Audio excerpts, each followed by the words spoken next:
Le magazine des jeunes entreprises à Taïwan, Graines de Business.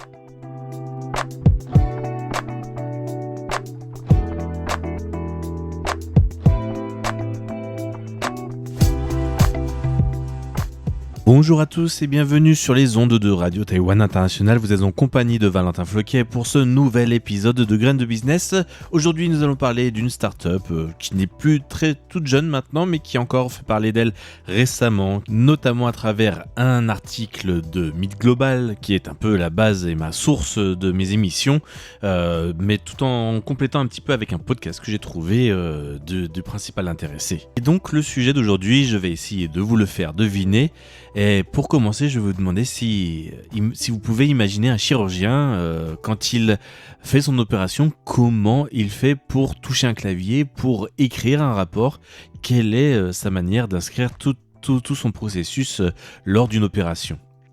Alors, c'est justement à partir de cette question-là qu'une frustration vécue dans les couloirs d'un hôpital peut devenir une start-up d'intelligence artificielle capable d'attirer l'attention du Japon, des investisseurs et des grands groupes médicaux.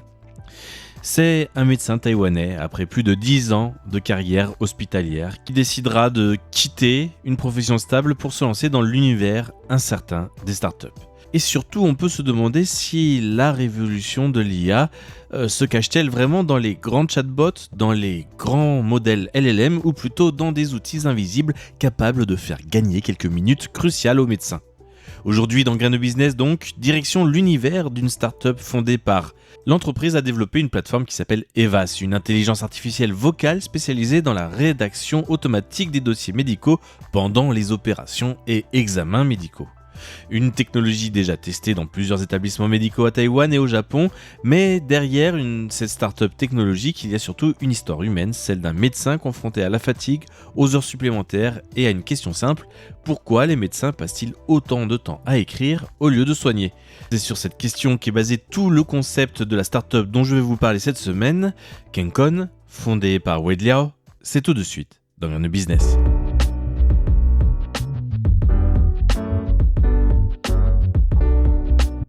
Pendant des années, Wade Liao travaille comme gastro-entérologue en utilisant les méthodes ordinaires que tout médecin spécialiste utilise pour documenter et répertorier son travail. Comme beaucoup de médecins hospitaliers, ses journées sont rythmées par les examens, les opérations, les consultations. Tout cela se traduit par une montagne de documentation médicale, compte rendu, observations, descriptions détaillées des procédures, tout cela pour tomber la plupart du temps dans l'oubli. Un travail indispensable mais extrêmement chronophage et surtout des archives très peu utilisées a posteriori, ou du moins trop peu utilisées en comparaison du potentiel des informations fournies dans ces rapports. Dans le podcast taïwanais Here Comes Angel, dont Wade Liao était l'invité en avril 2025, il partage qu'il a vu des collègues déjeuner devant leurs écrans, essayant de compléter des dizaines de dossiers entre deux patients et d'éviter trop de retard administratif. Certains terminent même leur documentation tard le soir après leur service.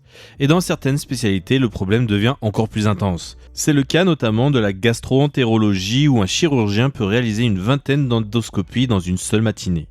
À chaque intervention, il faut mémoriser la taille des lésions, leur localisation, les observations cliniques, les détails techniques, puis retranscrire tout cela plusieurs heures plus tard, à la fin de l'opération. Une situation qui augmente mécaniquement le risque d'erreur ou d'oubli et fait aussi des rapports moins précis. C'est à partir de ce constat que naît l'idée de la start-up Kencon. Créer un système capable d'écouter le médecin pendant l'intervention, comprendre le vocabulaire médical utilisé, puis générer automatiquement le dossier médical correspondant. Pas après l'opération, pendant. Wade en explique donc le concept. Notre produit est utilisé dans les salles d'opération. Avant, le médecin terminait son intervention puis devait aller rédiger le dossier médical après coup. Nous voulons transformer cela complètement. Le médecin n'a plus besoin d'écrire après l'opération. Pendant l'intervention, il parle naturellement. Grâce à la reconnaissance vocale et au grand modèle de langage, notre système extrait automatiquement les informations importantes et les transforme en compte-rendu médical complet. Cela paraît simple quand on l'explique comme ça, mais derrière, il faut comprendre les termes médicaux, les procédures, les abréviations, les accents différents. Dans mon domaine, la gastro-entérologie, un médecin peut faire 20 gastroscopies ou coloscopies dans une seule matinée.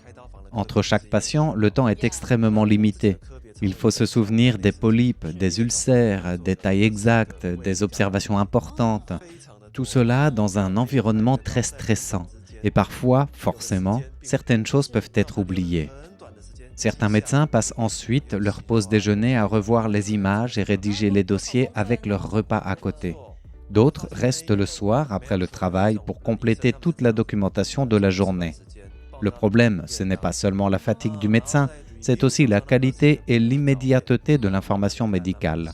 Quand on rédige plusieurs heures après, ce n'est plus la même précision. Alors on l'a compris, Kekon est une start-up d'intelligence artificielle avec un modèle de LLM spécialisé dans le secteur médical. Et c'est ce qui distingue Kekon des autres startups dans le domaine, cette ultra spécialisation. L'entreprise ne cherche pas à créer un assistant généraliste, elle développe une IA verticale pensée pour des environnements médicaux extrêmement précis et cela change tout dans la façon de faire travailler son intelligence artificielle.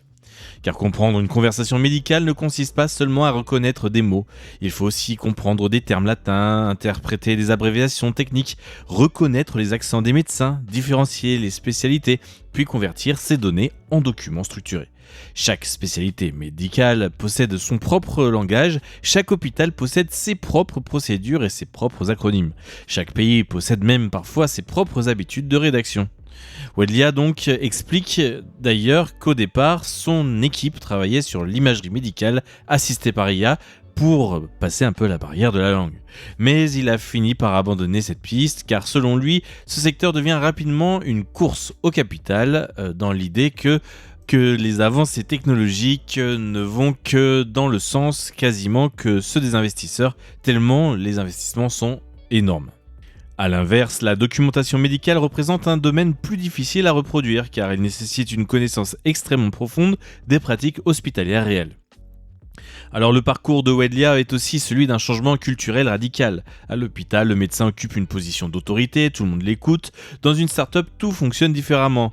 Il faut notamment convaincre, car notamment au niveau des investisseurs, c'est le plus connu, leur rôle même est de remettre en question le business, son utilité, et afin de justement mieux comprendre la démarche de l'entrepreneur. Dans le podcast notamment, il raconte que ses parents avaient du mal à comprendre pourquoi leur fils quittait une carrière médicale stable pour créer une entreprise très risquée, selon leurs mots.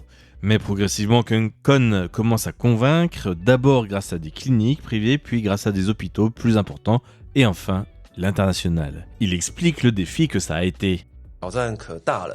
Les défis humains dans une start-up sont énormes. Quand j'y repense aujourd'hui, c'était parfois très difficile, mais aussi extrêmement enrichissant. Nous avons par exemple voulu recruter un ingénieur IA très connu à Taïwan. C'était quelqu'un de très expérimenté, courtisé par de grandes entreprises. Nous sommes allés plusieurs fois chez lui pour discuter. Une fois, 2 fois, 3 fois, presque comme l'histoire des 3 royaumes avec Liu Bei qui rend visite à Zhuge Liang. Dans une start-up, vous n'avez pas forcément les moyens de payer les meilleurs salaires du marché. Même les stock options ne sont pas toujours attractives à Taïwan, car beaucoup de gens pensent qu'une start-up peut disparaître du jour au lendemain. Donc au début, la chose la plus importante, ce n'est pas seulement l'argent, c'est la vision. Nous cherchons des personnes qui veulent vraiment construire quelque chose, des gens qui veulent participer à un produit capable de changer un secteur entier. Et en même temps, j'ai appris quelque chose d'important sur moi-même. Pendant les premières années de la start-up, je travaillais exactement comme lorsque je préparais mes examens de médecine ou mon MBA. Je supprimais tout le reste de ma vie. Plus de temps avec ma famille, plus de temps avec ma compagne, seulement du travail du matin au soir.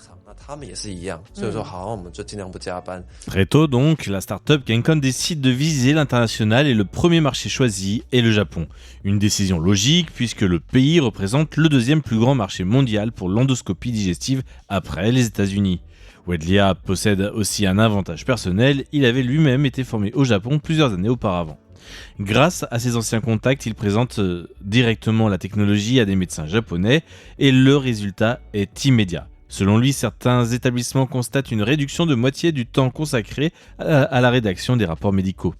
Aujourd'hui, Kencon possède déjà des clients au Japon, des employés sur place et des collaborations locales. Fondé par le gastro-entérologue taïwanais Wade Lia, Kencon développe donc son produit EVAS, une solution d'intelligence artificielle spécialisée dans la rédaction automatique de dossiers médicaux pendant les interventions chirurgicales et les examens médicaux. L'idée est née d'une expérience très concrète, celle de médecins obligés de passer leur pause déjeuner ou leur soirée à compléter des comptes rendus médicaux. Avant de lancer l'entreprise, Wade Lia a travaillé plus de 10 ans dans le secteur hospitalier. Formé également au MIT Sloan MBA aux États-Unis, il décide de combiner médecine, stratégie d'entreprise et intelligence artificielle. Il suit aussi des formations en IA afin de pouvoir dialoguer directement avec les ingénieurs et chercheurs impliqués dans le développement du produit. Contrairement aux IA médicales centrées uniquement sur l'imagerie, Kencon mise sur un marché plus difficile à reproduire, la compréhension du langage médical spécialisé, des accents régionaux et des flux de travail très spécifiques à chaque spécialité médicale. L'entreprise commence dans le domaine de la gastro-entérologie avant d'étendre ses solutions à d'autres spécialités comme notamment la chirurgie dentaire. Une autre des choses qui a montré la réussite de Kencon de manière progressive, c'est convaincre des cliniques puis des grands hôpitaux à Taïwan pour développer son produit.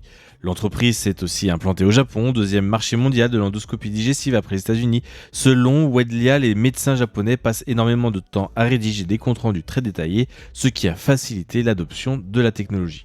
L'entreprise a également attiré l'attention lors de plusieurs événements liés aux startups et à la medtech à Taïwan, notamment grâce à la participation au Demo Day de PwC Taïwan cette année. PwC Taïwan est la branche taïwanaise du réseau international PricewaterhouseCoopers, l'un des plus grands cabinets mondiaux d'audit, de conseil et de stratégie. Chaque année, PwC Taïwan organise un Demo Day, un concours de pitch destiné aux startups innovantes. Les entreprises sélectionnées présentent leur technologie devant des investisseurs, des groupes industriels et des partenaires potentiels. L'événement est devenu un rendez-vous important de l'écosystème startup taïwanais, notamment dans les domaines de l'intelligence artificielle, de la santé numérique, de l'industrie et des technologies durables. Selon PwC, l'accélérateur a déjà accompagné 79 startups ayant levé plus de 2 milliards de dollars taïwanais cumulés, soit environ 56,5 millions d'euros. Et donc Kencon a participé à cette compétition et a réussi à attirer les investisseurs, mais aussi les médias, puisque j'en parle aujourd'hui.